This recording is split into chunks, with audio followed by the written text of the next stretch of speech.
Alegrando-me e verificando a vossa boa ordem e firmeza da vossa fé em Cristo. Ora, como recebeste Cristo Jesus o Senhor, assim andai nele.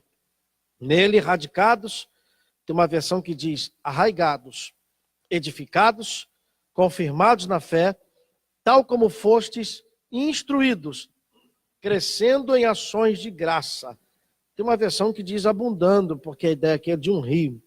Cuidado que ninguém vos venha enredar. Essa palavra enredar era usada para alguém que comprava um escravo e o prendia e fazia dele o que queria. Com sua filosofia e vãs sutilezas, conforme a tradição dos homens, conforme os rudimentos do mundo e não segundo Cristo. Porquanto nele habita corporalmente toda a plenitude da divindade. Também nele estáis aperfeiçoados, porque ele é o cabeça de todo o principado e potestade. Nele também fostes circuncidados por intermédio de mãos, não por intermédio de mãos, mas do despojamento do corpo da carne, que é a circuncisão de Cristo. Tendo sido sepultados juntamente com ele no batismo, no qual igualmente fostes ressuscitados mediante a fé no poder de Deus, que o ressuscitou dentre os mortos. E a vós outros, que estavais mortos pelas vossas transgressões e pela circuncisão da vossa carne, vos deu vida juntamente com ele, perdoando todos os nossos delitos, tendo cancelado o escrito de dívida que era contra nós, que constava de ordenanças, o qual nos era prejudicial, removeu inteiramente, encravando na cruz. E despojando os principados e as potestades, publicamente o expôs ao desprezo, triunfando deles na cruz. Amém. Eu li um texto prolongado, porque às vezes a gente não tem tempo de ler a Bíblia durante o dia, na semana. Pelo menos na igreja tem que ler a Bíblia, né? Mas não é o caso dos irmãos aqui que são leitores e amam a palavra de Deus. Deus, aqui está a tua palavra, já falamos contigo, mas quanto mais orarmos, ó Deus, mais temos a sua presença. Fale com a sua igreja. Ó Deus, aqui está a palavra que li é sua, eu sou teu. Aí está a sua igreja, que eu não conheço ninguém aqui, Deus, não tem intimidade, não conheço a vida particular de ninguém aqui essa noite. Mas o teu Espírito está aqui para falar conosco. Revela os segredos da sua palavra. E, ó Deus, os desejos dos nossos corações de receber a sua presença é muito grande. Fale com a sua igreja de uma forma toda especial. É a oração que nós te fazemos e te agradecemos em nome de Jesus. Amém. Você pode tomar o seu assento. Eu quero pregar essa mensagem hoje e quero dividi-la pelo menos em 4 partes. Primeiro eu quero falar sobre as características de uma igreja verdadeira. Depois eu quero falar sobre os predicados, as características dessa igreja verdadeira. Depois eu quero falar sobre a firmeza dessa igreja verdadeira. Depois eu quero falar sobre o que o Senhor Jesus Cristo já fez por esta igreja, que é a sua igreja, a noiva do Cordeiro. Mas antes de falar sobre os predicados, sobre o proceder da igreja, sobre a firmeza da igreja, sobre o que o Senhor Jesus já fez por essa igreja, como estamos em um culto, e eu costumo chamar esses cultos que nós temos de ensino das nossas Assembleias de Deus, esses são os verdadeiros cultos de libertação, né? Às vezes falam muito em cultos de libertação, onde se canta corinho, bate-se pandeiro, o povo pula, roda, mas não tem uma palavra aplicada. Então não é culto de libertação, porque culto de libertação é um culto que tem Bíblia, tem palavra. O próprio Jesus falou, e conhecereis a verdade, e a verdade vos libertará. Como nós estamos em um culto de ensino, nós temos tempo aqui suficiente para discorrer o texto, para entendermos esse texto, vamos trazer aqui para os irmãos uma introdução da carta. Quem é o remetente da carta e o destinatário? Na verdade, o remetente da carta é o apóstolo Paulo, e o destinatário é os crentes que estavam em Colosso. Paulo está escrevendo uma carta para uma igreja que não fora ele o fundador. Pensamos e acreditamos que o fundador desta igreja fora Epáfras, um colaborador na obra. E Paulo está escrevendo essa carta. Ele não foi o fundador desta igreja, mas ele tem um certo carinho por essa igreja, um apreço por essa igreja. E a situação que Paulo escreve essa carta não era muito favorável. Ele estava enfrentando a sua prisão em Roma. Ele já tinha atingido aí os seus mais de 30 anos de ministério. Se converte no capítulo 9. E com 3 dias de crente, Jesus já enche ele do Espírito Santo. E ele queria logo ser um pregador, mas ninguém pode se levantar para ensinar se primeiro não sentar para aprender. E ele teve que passar por alguns processos na presença de Deus. E ele teve que sair de Jerusalém porque queriam matá-lo. E a Bíblia diz que quando ele sai da cidade, a igreja cresce e a igreja tem paz. Não se sabe muito bem, mas pensamos que ele foi para o deserto da Arábia. Charles Window, escrevendo um livro sobre Paulo, disse que ele ficou 3 anos no deserto da Arábia. E sai do deserto da Arábia, ele vai para a sua cidade de Tarso, sua cidade natal, da Cilícia, e fica aproximadamente uns 10 anos ali esquecido em Tarso. Agora acontece um grande avivamento em Antioquia da Síria, e Barnabé escuta a voz de Deus, mandando ir até Tarso em busca de Saulo, e o introduz na igreja, e ele fica aproximadamente 1 ano naquela cidade, pregando a palavra de Deus, e foi em Antioquia que os discípulos foram chamados cristãos pela primeira vez. E ele vai fazer uma viagem missionária, ele apanha, é apedrejado em Listra. Vai fazer uma segunda viagem, toma uma surra. Ele vai pregar em Atenas, é chamado de tagarela, de paroleiro, de catador de semente. Ele vai para Corinto e é chamado de impostor. Ele vai para Éfeso e enfrenta lutas maiores do que suas forças. Ele vai para Jerusalém e é preso. Ele pega um navio para Roma e o navio afunda. Ele chega numa ilha e uma cobra o morde. Dá para andar com um crente desse? Por isso que Marcos falou, vou andar com esse crente não. Esse cara está com... Se Paulo vivesse em nossos dias, ia dizer o quê? Que ele está com encosto, então que ele está amaldiçoado. Esse cara não tem a bênção de Deus, porque hoje em dia mede-se o sucesso espiritual pelo seu carro. Pô, qual carro que o pregador chegou? Chegou de Palio 97. Esse cara não está com Deus, não. De que ele chegou? Chegou de uma Q7. Esse homem está cheio do poder de Deus, aleluia. Se mede o pregador hoje pelo terno. Pô, chegou de quê? Chegou de Dourinhos e Garbo? Tá muito cheio, não. Qual o terno dele? Chegou de Hermenegildo Zenha, de Ricardo Almeida. Chegou de Broxfield. Esse camarada tá mandando. Mas hoje em dia se mede-se o sucesso de um homem pela sua casa, pelo tamanho da sua igreja. Nem sempre se mede-se o sucesso de um obreiro ou de um pastor pelo tamanho da sua igreja. Muitas vezes ele foi chamado para fazer uma obra num canto, numa roça, e o galardão dele vai ser tão grande como quem foi chamado para pregar numa grande capital. Não é pela quantidade, mas é pela qualidade da obra que ele está fazendo. E se fosse medir sucesso hoje, no quesito que Paulo viveu, esse cara não teve sucesso nenhum.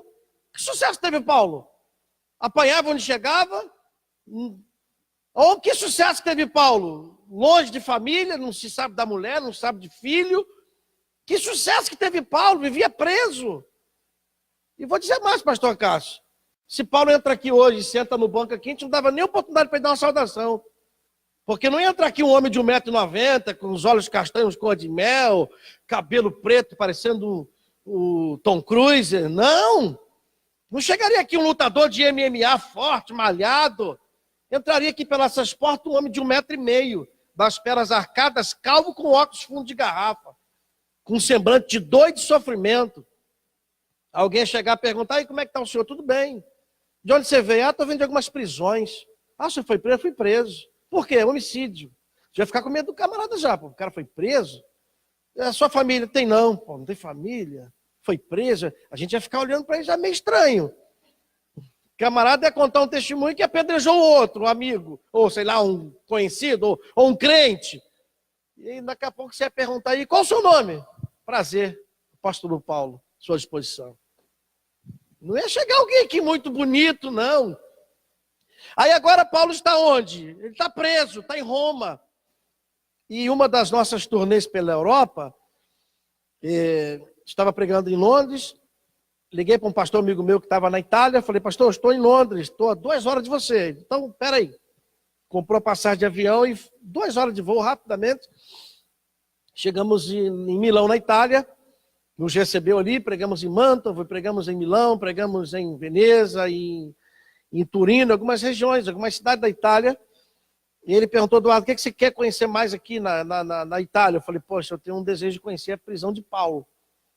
Estamos a quantos quilômetros de lá? Ele falou, estamos a 500 quilômetros. Poxa, não é longe, de carro foi bom. Aí pegamos o carro e fomos até Roma.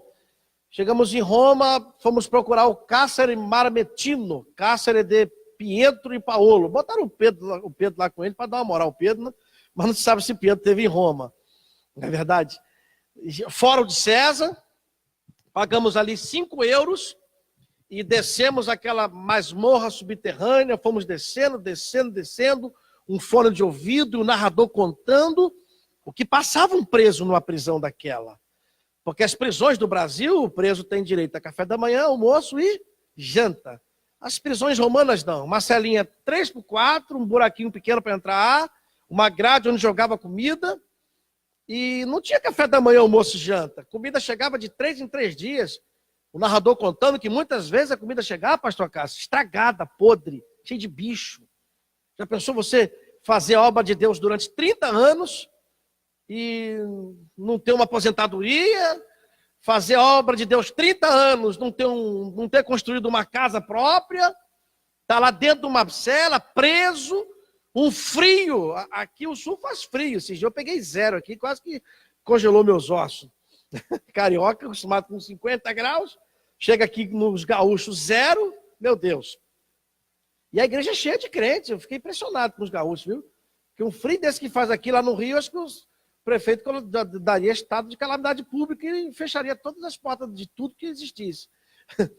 Mas aquele o frio da Europa não é assim 0, 1 negativo, não, é 10 negativos, é 15 negativo. Aí ele está pedindo uma capa que está em Troade na casa de Carpo. Ele está pedindo livros, mas ele está preso. Ele já conhecia o que conhecia, mas está pedindo livro. Ele quer pergaminho, gente. Ele quer pergaminho, ele está quase morrendo, com ordem já de ser decapitado, mas traga-me livro. Quem está pedindo livro é Paulo. E Paulo conhecia 693 preceitos, 965 mandamentos, 1050 regulamentos a respeito do sábado, 365 ordens e 248 proibições, daquilo que poderia, daquilo que não poderia fazer sobre a lei. Conhecer a filosofia de Creta, a filosofia dos estoicos, a filosofia dos epicureus. Falava pelo menos 4 idiomas, grego, hebraico, aramaico e latim, fluentemente. Sim, é igual eu falo, melhor do que eu falo português. Às vezes a gente dá erra no português. Se considerado o 8º dia da linhagem de Israel, hebreu dos hebreus, segundo a lei fariseu, segundo o que havia na lei foi irrepreensível. Olha o cabidal de conhecimento, olha a envergadura do apóstolo. Mas ele está querendo, me traga livro. Me traga, principalmente os pergaminhos. Tem sede de Deus, tem sede de conhecer a palavra de Deus. Mas ele não quer ler para pregar, não, porque não ia pregar mais para ninguém. Porque muitas vezes a gente lê porque tem que pregar, não, a gente tem que ler para se alimentar. Eu tenho que ler porque eu tenho que falar hoje. Deus não quer que eu leia só porque eu tenho que falar. Deus quer que eu leia por prazer, por deleite. Porque a gente, vou ler porque eu tenho que falar hoje. Se eu não ler, eu não... Não! Eu tenho que ler porque eu tenho que falar. Mas eu tenho que ler porque eu amo a palavra de Deus.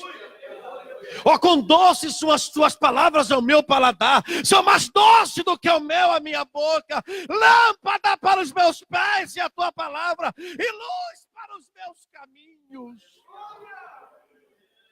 E ele vai escrever a carta para os crentes que estavam em Colosso. Se a carta de Paulo aos Romanos é o maior tratado teológico, os estudiosos comparam e consideram a carta aos Colossenses como o maior tratado cristológico.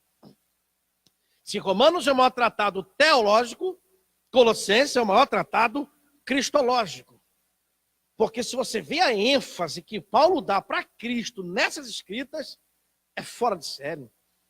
Se você não observou, vou só te lembrar. Olha a ênfase do apóstolo. Ele não coloca o alvo nele, não é eu, não é o meu conhecimento. Não é a minha sabedoria que tem que se destacar, não é o meu cabidal de conhecimento, ó, é com ele, é juntamente com ele, é através dele, porque nele, e através. Observe que o enfoque princípio não é Paulo, é Cristo. Ele está glorificando a Cristo em suas escritas. Ele está escrevendo essa carta para a igreja de Colossos. O que eu acho interessante nisso aqui? Você sabe quem está recebendo essa carta? A cidade, a igreja que estava em Colossos. Mas aí a gente pensa que é uma igreja, né? Qual a ideia que dá? Não é uma igreja? Uma carta para uma igreja. Mas não tinha igreja. Perdão, não tinha templo.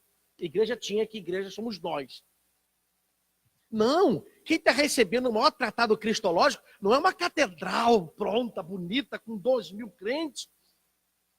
Quem está recebendo o maior tratado cristológico é meia dúzia de crentes num porão, escondido porque não podia se pregar evangelho. Porque as cartas eram móveis, elas circulavam nas comunidades. Não tinha templo para... Não! E Paulo escreve o maior tratado cristológico para meia dúzia de pessoas oprimidas pelas circunstâncias. Isso é interessante, né? Já vi pregador trocar mensagem porque viu pouca gente. Já vi. Esse dia chegou um na minha igreja, preparou um sermão. Daqui a pouco, chegou um pregador que congrega com a gente, muito requisitado, muito conhecido, já viajou 17 países, um pregador muito renomado, é membro lá. Daqui a pouco esse pregador falou, quando viu o fulano entrando, falou, Eduardo, fulano de tal daqui, eu falei, rapaz, ele vai me ouvir? Eu falei, vai. Sabe o que ele fez? Pô, vou trocar o sermão. Porque quer dizer, está pregando para impressionar o pregador que está ali. Vê se eu tenho que pregar para impressionar A ou B. Eu tenho que pregar para abençoar a noiva de Cristo. E a noiva de Cristo, pastor Luz, pastor Acácio, não é, se tiver 1.000 é noiva. Se tiver 10, é noiva do mesmo jeito, não mudou. Se tivesse aqui 5.000 pessoas, eu pregaria esse sermão. Mas tem aqui que umas 100, não estou contando ninguém, eu prego o mesmo sermão. Se tivesse 10 aqui, era o mesmo sermão. Eu vou dar esse sermão aqui para impressionar, eu vou pregar esse sermão aqui para abrir a porta. Eu não tenho que pregar para impressionar, eu tenho que pregar para alimentar a noiva do Cordeiro que precisa da palavra de Deus. Então Paulo vai escrever essa carta para essa igreja. Deixa eu só te lembrar uma coisa. Colosso era uma cidade pobre, porque já tinha sido destruída por 3 abalos sísmicos. A 10 quilômetros estava Laodiceia e Filadélfia. Laodiceia e Herápolis. 2 cidades. Já bem próximas, porque Laodiceia era uma cidade dos ricos. Os grandes centros, os grandes milionários estavam lá, naquela cidade de Laodiceia. Eles eram ricos. Mas a pobre Colosso, pequena, destruída por terremotos. A cidade não tinha nenhum recurso, mas Paulo abençoa aquela pequena igreja com palavras poderosas, com palavras maravilhosas. Aí como é que pode, né? Os traficantes hoje no Brasil, de dentro da cadeia, controlam o tráfico aqui fora. Paulo, de dentro da cadeia, controlava a obra missionária do lado de fora. Os traficantes hoje, dentro da cadeia, mandam matar. Paulo, de dentro da cadeia, mandava soltar. Os traficantes hoje, de dentro da cadeia, escrevem sentença de morte. Paulo, de dentro da cadeia, escrevia a palavra de vida, a palavra que é luz, palavra que reluz, palavra que conduz, palavra que produz, palavra que reproduz, palavra que induz, palavra que abençoa, que sara, que tem, que faz, que pode, que enaltece, que enriquece, que é conhecimento, que é vitalidade, que é sabedoria, que é consolo, que é conforto, que é santificação, que é iluminação, que é vitória, que avisa, ensina, torna sábio, que produz fé, que alega, santifica, testifica, purifica, vivifica, ampara, vence, convence, abre porta da vitória, enche a igreja de alegria, é a palavra de Deus. Mas o que tem de tão interessante nessa carta? Se o irmão do som puder me dar um pouco de retorno, poxa, eu vou ficar muito grato. O que tem de interessante nessa carta? Uma igreja perseguida, diga perseguida, poucas pessoas, condição financeira precária, perseguida, mas com característica de viva. Você quer ver a primeira? Olha o que Paulo vai dizer. Assim digo, para que ninguém vos venha enganar com raciocínios falazes. Essa palavra raciocínios falazes aqui era usada por advogados em tribunais, onde o advogado se levantava em defesa de um réu, de um cliente, e o cliente muitas vezes culpado, e ele se levantava com palavras persuasivas para fazer com que, tentar inocentar um culpado. Então os líderes, na verdade Paulo está escrevendo para combater quem? Os agnósticos. E essa seita era tão perigosa, que se você for ver bem, quem estuda teologia, que sabe o que eu estou falando, 8 livros ou mais do Novo Testamento foram escritos para combater o gnosticismo. Olha como é que pode, mais de 8 livros do Novo Testamento foram escritos só para combater essa seita. Quem eram os agnósticos? Na verdade era uma mistura, uma miscigenação de judaísmo, misturado com cristianismo, misturado com pragmatismo, com ascetismo, com mistura, e na verdade parece que isso está acontecendo hoje na igreja brasileira.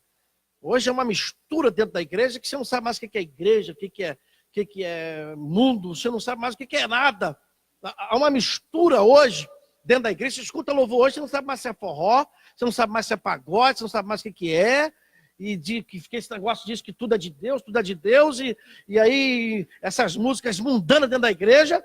Então Paulo vai escrever aqui, ó, embora ausente quanto ao corpo, mas contudo eu estou com vocês em espírito, e eu estou feliz. Por que Paulo está feliz? Porque está vendo que a igreja tem ordem e firmeza. Diga ordem e firmeza. 2 características já se revelam na igreja de Colossos. Repita comigo, ordem e firmeza. Essas 2 palavras são palavras extraídas de um termo militar. Eu servi o quartel no Rio de Janeiro em 1991, e eu me lembro que eu chegava no quartel, o comandante já colocava o grupamento em forma, e o comandante, muitas vezes um sargento, um capitão, às vezes um cabo, enfim, e o comandante começava a dar uma voz de comando. E o comandante botava o grupamento e começava a dizer, grupamento, atenção, a gente ficava bem atento, grupamento, sentido, grupamento, cobrir, grupamento, firme, grupamento, marche, grupamento, alto, grupamento, para, grupamento, levanta, enfim. Isso chama-se ordem unida. E na ordem unida, o soldado não pode falar, não pode se mexer, não pode perguntar nada. Ele está ali só para ouvir a voz do seu superior e obedecer a voz de comando. Então, quem está em ordem unida está ali não para mandar. Quem está em ordem unida está ali para obedecer. Então, quando Paulo viu e disse que essa igreja tinha ordem, Paulo quis dizer o quê? Essa igreja obedece à voz do seu superior. Pastor, sou crente, manda na minha vida, sou eu. Então, você não é crente ainda. Pastor, sou crente, mas ninguém me manda. Então, você não é crente ainda. Porque crente foi chamado para obedecer. Quem obedece tem a bênção, quem obedece tem a promessa, quem obedece tem a terra, quem obedece tem as promessas se cumprindo, porque tudo que Deus chama, Deus que nos chama o povo de Israel, o que ele fala? Se quiser, se obedecer, se for de fiel, tem o sim na palavra de Deus. Então Colosso tem o quê? Tem obediência. tem também firmeza. Firmeza é o quê? A ideia da palavra firmeza aqui é um exército que está armado, partindo em direção ao adversário. A palavra firmeza aqui é um exército que está partindo para o combate, que não tem medo de afronta do adversário. É alguém que tem firmeza. Então a igreja verdadeira, a igreja lavada no sangue de Jesus, ela caminha obedecendo e ela caminha com firmeza. Ela não teme as potestades, os principados. Ela está naquela palavra de Jesus: Pedro, tu és pedra, e sobre esta pedra eu edificarei a minha igreja, e as portas do inferno não prevalecerão contra ela. A igreja do Senhor não recua, não tem medo, ela avança. Ela tem a graça, tem a proteção, ela tem a chancela, tem o selo, tem a vitória, ela tem o poder de Deus na alma. Oh, aleluia! Então a igreja verdadeira, ela tem ordem, ela tem firmeza. Agora, como que é o proceder dessa igreja? Está no versículo 6. Olha o que diz o versículo 6. Ora, como recebeste Cristo Jesus, Senhor. Repita assim comigo: Jesus, Senhor. Diga: Jesus, Senhor. O que tem aqui de interessante nessa expressão Jesus, Senhor? Muita coisa. Sabe por quê? Se você ligar uma televisão hoje e ligar um programa evangélico, que na verdade são poucos os programas evangélicos que eu consigo assistir, tem uns que não dá para engolir, me perdoe, mas é opinião minha. Mas você vai ver Jesus sendo apresentado. Só que é o Jesus curador. Você vai ver falar de Jesus. Só que é o Jesus provedor. Você vai ouvir falar de Jesus. Só que é o Jesus resolvedor dos problemas imediatos da alma do homem. Você vai ver falar de Jesus. Só que é o Jesus abençoador. Não que ele não provê, não que ele não cure, não que ele não resolva os nossos problemas. Tudo isso ele faz. Mas ele não pode fazer isso de que ele não é Senhor. Mas a grande ênfase do Novo Testamento é apresentar Jesus como Senhor e Salvador. Tanto é que o Jesus Senhor, ele aparece mais na Bíblia do que o Jesus Salvador. Porque salvar, ele te salva uma vez. Agora, te mandar, te manda todo dia e obedece quem tem juízo.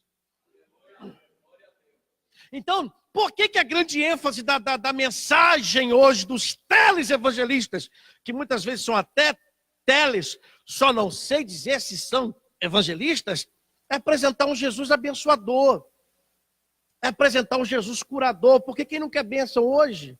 Quem é que não quer cura? Quem é que não quer uma provisão para a vida? Então essas mensagens atraem gente. Esse tipo de mensagem dá ibope. Esse tipo de mensagem atrai a massa. Agora você tem um programa de televisão, um programa de rádio, e tu vai pregar um Jesus Senhor, um Jesus que está pedindo, um Jesus que quer obediência, um Jesus que diz que tem que pagar preço, um Jesus que tem que largar, que quem quiser vir após mim tem que deixar sua cruz e me seguir. Esse Jesus aí eu não quero muito. Porque, na verdade, nós, enfim, a igreja evangélica brasileira está muito seletiva. Você reparou que a gente só quer da Bíblia que nos agrada? Se Deus é por nós, quem será contra nós? Oh, Jesus, é para mim essa palavra. A gente voltou a viver a época da caixinha de promessa, pastor. Voltamos a viver a época da caixinha de promessa. Quem se lembra da caixinha de promessa? Caixinha de promessa. A gente, muitas vezes, todo ruim com Deus, ia lá, pegava um versículo: não temas que eu sou contigo. Não está orando, não está jejuando, não está vigiando, não está pagando preço, mas deixa eu ir na caixinha de promessa. Aí tira lá, vai tu e faz o mesmo, continua nessa posição que eu quero. E enfim, está todo ruim, não está orando, não está pagando preço. Aí vai na caixinha de promessa: eu irei diante de vós, endireitarei os caminhos tortuosos. A gente parece que está vivendo essa época de novo. A gente só quer da Bíblia que nos agrada. Me agradou? É para mim, Senhor. É palavra de conserto? É para você. Deus está querendo o conserto da tua vida. Então, o que é bom é para a gente, o que não é muito bom a gente dá para os outros. Então, mas o texto está dizendo que a igreja sofrida, na luta, na guerra, recebeu um Jesus Senhor. Recebeu um Jesus que manda. Recebeu um Jesus que dá mandamentos. Um Jesus que dá ordens e obedecem para serem abençoados e vitoriosos. Mas vamos continuar no texto. Agora vamos falar da firmeza da igreja. Olha a firmeza da igreja. Nele quem? Em Cristo. Repita comigo, radicados. Tem uma versão que diz assim, arraigados. Por que arraigados? Porque a metáfora aqui é da agricultura. Paulo está descrevendo a igreja como alguém que está arraigados. Metáfora de uma árvore. E não precisa ser nenhum botânico para entender que uma árvore, ela cresce para baixo. E quanto mais ela cresce para baixo, ela vai ter força para crescer para cima. E você sabe que é do solo, não precisa ser botânico para entender que é do solo que a árvore tira vitaminas. A vitamina da árvore está no solo. É do solo que ela tem força para produzir. É do solo que ela tira força para crescer. É do solo que ela tira força para dar suas folhas, os seus frutos. Então, é do solo que a árvore tira suas vitaminas. Então, quando Paulo falou que vocês estão arraigados, eu posso dizer nesta noite, usando aqui uma metáfora, que essas árvores somos nós. Que esse solo chama-se Cristo, porque em Cristo nós descemos para crescer, em Cristo nós nos humilhamos para sermos exaltados, em Cristo nós nos prostramos para termos a vitória. E quanto mais a gente desce em Cristo, a gente cresce em Cristo. Quanto mais a gente busca força em Cristo, mais força Cristo nos dá. De repente você entrou aqui hoje sem força, desanimado, mas esse solo é Jesus e você pode descer. Esse solo é Cristo e você pode se humilhar, porque a Bíblia diz, humilhai-vos debaixo da potentes mão de Deus, para que ao seu tempo Ele vos exalte. Então esse solo é Cristo, nele nós temos força, nele nós crescemos, nele nós vivemos, nele nós existimos, nele nós construímos, nele nós viajamos, com ele a gente pode, com ele a gente tem, a gente pode, a gente tem, a gente vai, a gente faz, com ele a gente cresce, a gente tem a bênção, porque Cristo é a bênção da igreja. Pode faltar cantor, pregador, quarteto, quinteto, sexteto, pode faltar coral, pode faltar som, pode faltar tudo na igreja, mas se faltar a presença de Jesus não anda. É Jesus que dá crescimento, é Jesus que dá alimento, é Jesus que dá sustento. Pena que a gente está trocando o evangelho cristocêntrico por o evangelho antropocêntrico. Pena que estamos tirando o Theo e botando o homem no começo, no meio e no fim. E esses ventos antropolatristas estão soprando nas nossas igrejas evangélicas. O culto só é bom se tiver alguém. O fogo só pega se trouxer a banda. Só sinto Jesus se vir alguém importante. Eu não sou tão velho, mas também não sou tão novo. Fui criado dentro da igreja. E, na verdade, fui criado dentro da igreja presbiteriana. Mas depois Jesus me batizou com o Espírito Santo, eu não tive como ficar lá, pastor Acácio. Senão ia dar problema. Meu pai me criou dentro dessa igreja presbiteriana, e eu brincava com ele. Ele faleceu tem um ano. Ele gostava muito de ver eu pregar. E eu saía para pregar e levava meu pai. Eu até brincava com ele, está aqui meu pai, que é presbítero da igreja sorveteriana. Presbiteriana, ele ria dessa. Mas fui criado dentro da igreja. No dia que eu nasci, me deram um presente. Não foi uma bola nem um carrinho. Levaram na maternidade uma Bíblia. No dia que eu nasci, eu ganhei uma Bíblia. E depois que Jesus me batizou com o Espírito Santo, eu tive que ir para a Assembleia de Deus. Eu sou de uma época... isso vai fazer o quê? Que Jesus me batizou com o Espírito Santo, que eu tomei uma posição mesmo com Deus, uns 27 anos, por aí. Então, naquela época gostosa de a gente buscava a Deus com força, não tinha esse negócio que tem hoje. Quem prega hoje? Quem canta hoje? Dependendo de quem canta, quem prega, vai ser se eu vou no culto ou não. Dependente de quem vai dirigir. Quem dirige o culto hoje? Irmão João. Não vou não. Quem dirige o culto hoje? É o irmão Antônio. Já vou porque o Antônio eu gosto. Então, sou de uma época que não tinha esse negócio, quem prega, quem canta, quem dirige. A gente não se preocupava se o pregador ia errar no português, se a irmã ia desafinar na nota. A gente não tinha esse negócio. A gente ia para a igreja porque sabia que a presença de Deus estava lá. E a igreja que eu frequentava nos começos da nossa convenção, não tinha um som. Hoje aqui eu pedi um retorno. Na nossa época não tinha nem negócio de retorno. A gente falava amém aqui, saía aleluia na caixa. O chão não tinha desconforto, não tinha um carpete, cadeira acolchoada. Era aqueles bancos de madeira e sem encosto. Já sentou em banco? Lembra como é que era o banco? Era de madeira, só aquela tábua assim, sem encosto. Mas era uma alegria que não tinha tamanho. O hino não tinha ninguém para acompanhar. Era o Senhor da ceifa está chamando. Vamos lá. Quem quer ir por mim a procurar? Vamos lá. Almas que no mundo vão chorando. Coisa linda. Sem da salvação participar. Aí vamos lá. Fala, Deus. Aí a lágrima rolava nos olhos. Que coisa linda. Me com brasas do altar. Fala, Deus. Fala, Deus. Sim, alegra a tenda o teu mandar. Aí Jesus começava a batizar com o Espírito Santo no banco. Porque a gente já entrava no culto dizendo, Jesus me batiza com o Espírito Santo. Hoje a gente não vê mais pessoas buscar batismo com o Espírito Santo.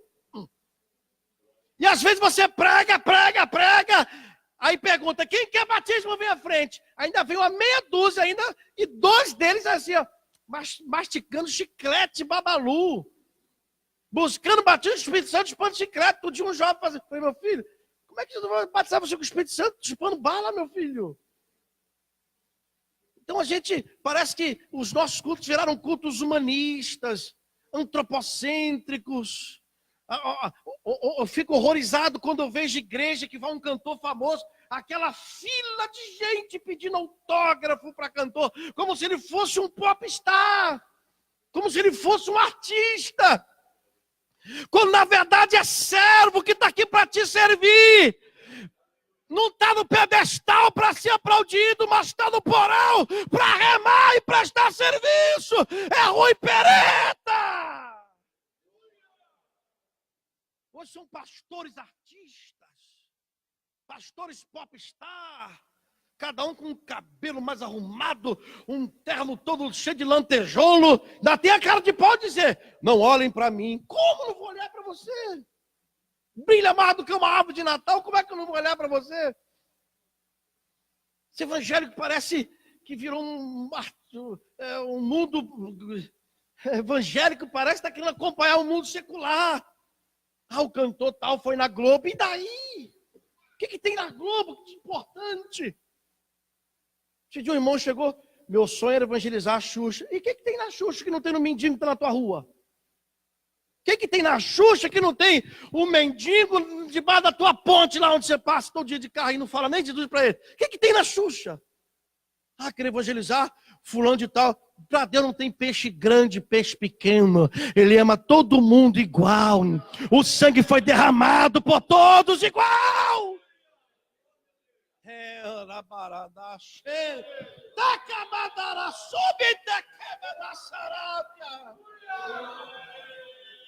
A igreja tem que estar arraigada, mas é em Jesus.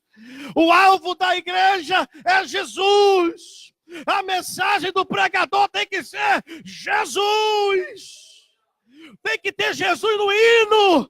Tem que ter Jesus na mensagem. Tem que ter Jesus na casa.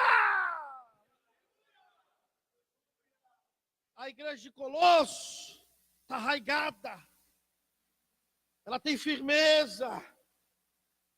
Por isso que vem vento, vem tempestade, vem maremoto, vem tufão, vem furacão, vem crise, vem o que vier. Mas ela está firme. Quantas lutas tu já passou e está aqui, sabe por quê? Porque tu está arraigado. Quantas tempestades tu já enfrentou esse ano em casa, com marido, com mulher, com filho, com crise, com dificuldade financeiramente, com saúde. Quantos problemas tu já enfrentou e está aqui essa noite? Por quê? Tu tem raiz. Tu achou que nem passaria por tanta luta e você passou, você aguentou. Tu tem raiz. Tu achou que nem suportaria esse vento todo que você suportou, né? Mas está aqui, não está? Não chegou? E vai mais longe ainda. Sabe por quê? Tu tem raiz. Estamos o quê? Arraigados. Mas não estamos somente arraigados, estamos também edificados. Porque a metáfora não é só da agricultura, mas é da arquitetura. Porque nós somos árvores plantadas, mas também somos casas edificadas. Coisa linda é a igreja, né?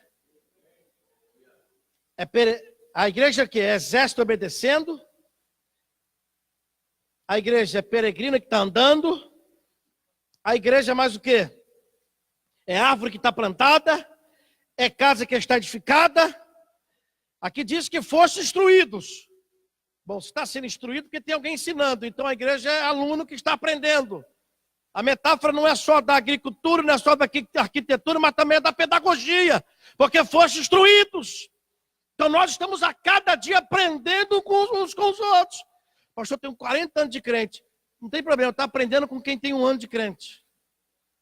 Pastor, vou fazer 50 anos de fé. Aprende com o novo convertido. Ele pega um texto, explica assim, eu nunca parei para pensar nesse texto que era assim. Estamos aprendendo. Ninguém aqui é tão sábio que não precisa mais aprender.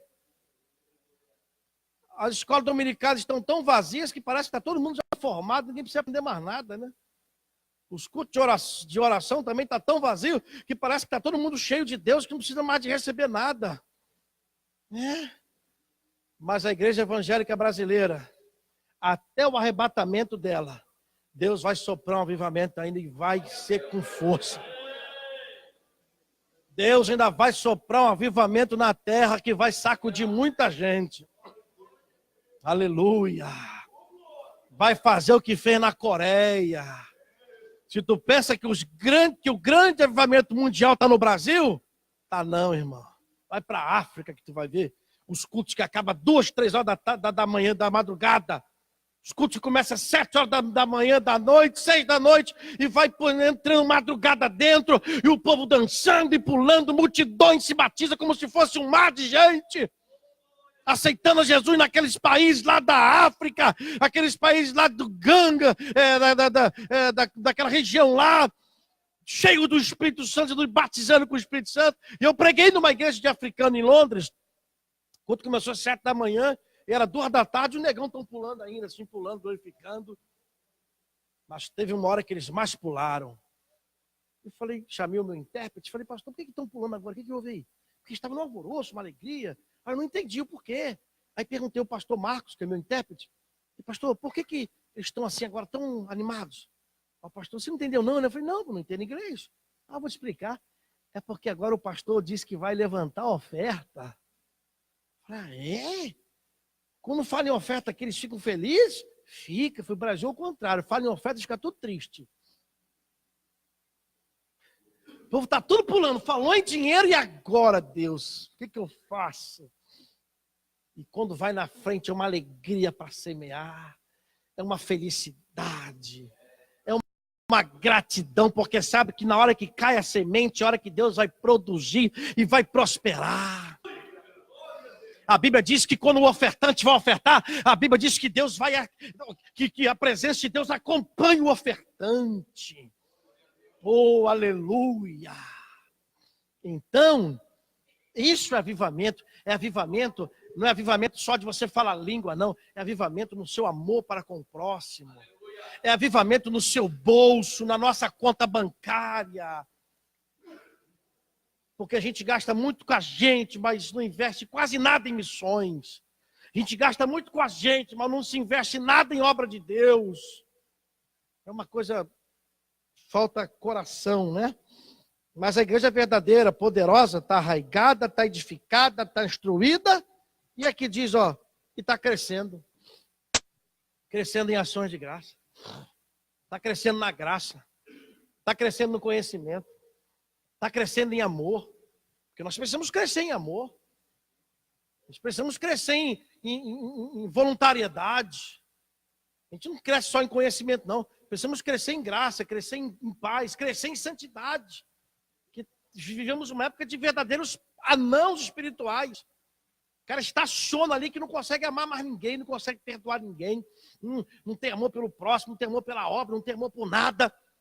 Parece que só pensa nele. Mas a igreja verdadeira não está pensando nela. Está pensando no próximo. Está pensando nas almas. E eu finalizo aqui agora, 9 horas, dizendo que o que Jesus Cristo já fez por essa igreja. 14:15. O que ele fez por essa igreja? Primeiro, cancelou o escrito de dívida. Repita comigo, ele pagou a minha dívida. E a dívida era alta, hein? Porque a Bíblia diz em Romanos o que era impossível à lei, porque estava enferma pela carne. O que é isso, lei enferma pela carne? Tem uma lei, mas ninguém obedece à lei, logo essa lei fica prejudicada. A lei é boa, quem não presta somos nós. A lei é santa, é justa e é perfeita. Mas nós somos injustos, somos pecadores e somos imperfeitos. Então, como que uma lei tão boa, mas o pecador é tão mau? Então, não poderia nunca cumprir a lei, porque a lei é boa e eu sou mau. Teve que vir alguém bom para cumprir a lei boa. Quem é que veio? Veio Jesus. Na semelhança da carne e do pecado, condena o pecado na carne. O que ele faz? Faz aquilo que eu não poderia fazer. É mais ou menos assim, como se tivesse 10, eu estou dentro de um buraco, um abismo. Tem 10 degraus, com 10 mandamentos. Eu vou ter que cumprir os 10, aí vou subir. Não matarás, não cobiçarás, e cobicei, tem que voltar para cá. Não cobiçarás, não dirás falso testemunho, falei uma mentira. Não adulterarás, não cobiçarás, não dirás falsos testemunhos, e aí cometi outro pecado. Eu ia ficar a vida inteira tentando subir os 10 degraus e não ia conseguir nunca, porque eu sou pecador e nunca vou conseguir cumprir a lei. O que Deus fez? Mandou Jesus no meu lugar para fazer o que eu não poderia fazer. Me colocou aonde eu nunca poderia chegar. Amém? Aí, olha aqui o texto. O escrito de dívida. O que é isso? Essa palavra escrito aqui, essa palavra no grego está bem aportuguesada, significa queirografon. Queirografon. O que é grafia? Escrita. Queirografon. Escrita feita à mão. O que é isso? No primeiro século, quando alguém ia para uma morte, do lado dele, ele tinha que escrever por que ele está morrendo. Ele escrevia, estou morrendo porque matei, porque roubei. Ele tinha que escrever, assinar, carimbar e botar no mural. Então, junto com a pessoa morrendo, estava lá todo o seu escrito. Então, alguém passava e via, está morrendo porque isso, está morrendo porque fez isso, e vai morrer porque fez isso, e vai morrer porque fez aquilo. Então, estava lá, do lado do criminoso, tudo que ele fez. Aí Paulo, conhecendo esse contexto, escreve aqui, ó, cancelando o escrito de dívida que era contra nós. O que é isso? Jesus, quando vai para a cruz, ele pegou a dívida que eu tinha escrito, eu escrevi a minha dívida, o meu pecado, e estava condenado à morte. Aí Jesus foi lá, rasgou a cédula, aquilo que me condenava, ele leva para a cruz e encrava com ele na cruz e dá o brado tetelestai. O preço está pago, você não deve mais nada, eu pago a tua dívida. A Bíblia fala de um homem que devia 10.000 talentos, diga 10.000 talentos. Só para te lembrar que 10.000 talentos é 340.000 quilos de ouro ou prata. Então, 10.000 talentos é dinheiro para... Só para você ter uma ideia, os impostos da Judéia, Galileia, Samaria e Itureia em um ano era de 800 talentos. Peraí, os impostos da Judéia, Galileia, Samaria e Itureia em um ano era de 800 talentos? Se o camarada devia 10.000 talentos, logo, ele devia 13 anos de impostos de todo o seu país. Vai pagar como? Quando? Nunca. Dívida impagável. Sabe o que a parábola diz? Que o Senhor chegou para ele e falou, rapaz, está perdoado tua dívida. O quê? Está perdoado. tu não vai conseguir pagar mesmo, perdoa a tua dívida. O camarada fica feliz, vai embora. No meio do caminho, ele encontra um camarada que devia para ele 100 reais. 100 denários. Sabe o que ele fez? Cobrou duramente o que devia ele, 100 denários. Pô, ele foi perdoado de 10 mil talentos, não perdoa 100 denários. Deus me perdoou de uma dívida impagável e eu não consigo perdoar o meu irmão que me deve de 50 reais.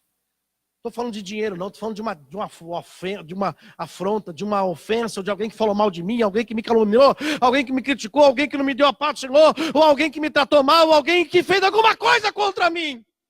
Assim, quem foi muito perdoado, também deve perdoar muito. Então, essa igreja foi perdoada. O que Jesus Cristo fez por essa igreja? Pagou a dívida dela. Então, a igreja brasileira, a igreja do Senhor na terra, foi perdoada. Por isso, nós somos um agente que precisamos também perdoar. Até para perdoar, nós precisamos perdoar, porque para ter oração respondida, tem que ter perdão liberado. Então, quem não perdoa, nem adianta orar, que a tua oração fica nesse teto aqui, não sai daqui. Porque Jesus falou, quem não perdoa, também vai orar, não vai ser perdoado. Também não vai ser ouvido. Amém? O que Jesus fez? Perdoou a dívida. O que ele fez? Despojou os principados e as potestades, acabou com o reino das trevas, entrou na casa do valente, amarrou o valente, porque Jesus é o valente mais valente do que todos os valentes, entrou na casa do valente, amarrou o valente que pensa que é valente, não é valente, porque é valente, aquele que entrou na casa do valente, amarrou o valente. Jesus é o valente dos valentes, você dê glória a Deus porque ele está aqui nessa noite. Amém? Então o diabo que pensava que era, não era, pensava que tinha, não tinha, pensava que podia, não podia, porque quem pode, quem faz, quem é, quem tem, quem dá, quem mata, que fere, que sara, que tira a vida da vida, ressuscita, levanta, abençoa, cura, sara, tem, retém, é Jesus Cristo de Nazaré, ele está aqui para te dar vitória, ele é poderoso. Amém? Então são essas maravilhas que tem dentro desse texto, essas riquezas, e nós precisamos tomar posse disso. Que Deus em Cristo te abençoe. Vamos ficar de pé e vamos orar.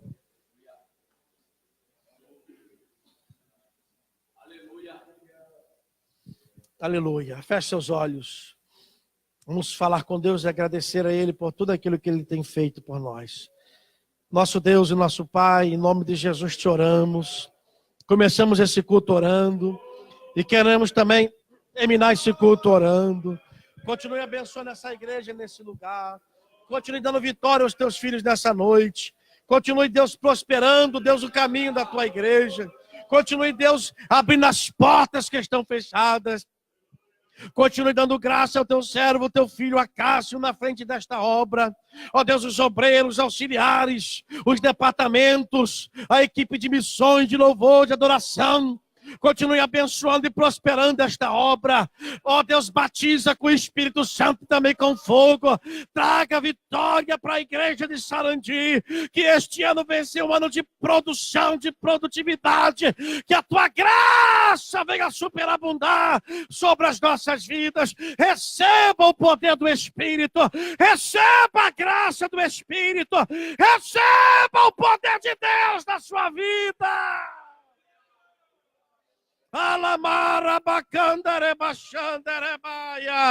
Ó Deus, continue abençoando esse povo e dando vitória em nome de Jesus. Levante as suas mãos, dê glória a Deus.